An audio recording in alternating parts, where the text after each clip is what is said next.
दुआ करता हूँ कि मैं मर जाऊँ ऐसी जिंदगी से। एक वक्त की रोटी के लिए मैं बैठा रहता हूँ कि मुझे कोई दे जाए तो मैं खा लूँ।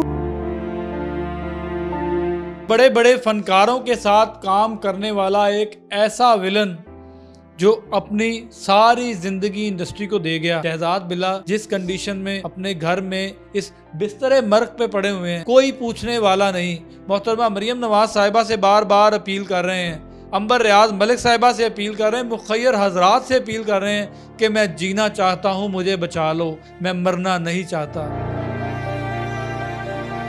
हार्ट अटैक हुआ ये 2-2.5 साल पहले। 3 वाल बंद हो गए, पैरों पे जख्म बनना शुरू हो गए। 1.5 साल से चरपाई पर उन्होंने मेरी टांग ही काट दिया। उन्होंने कहा जी ये कैंगरीन हो गई है। जब टांग कटी है एक लम्हे में सब कुछ खत्म हो गया। औलाद, बहन, भाई, इंडस्ट्री के लोग, किसी ने नहीं पूछा।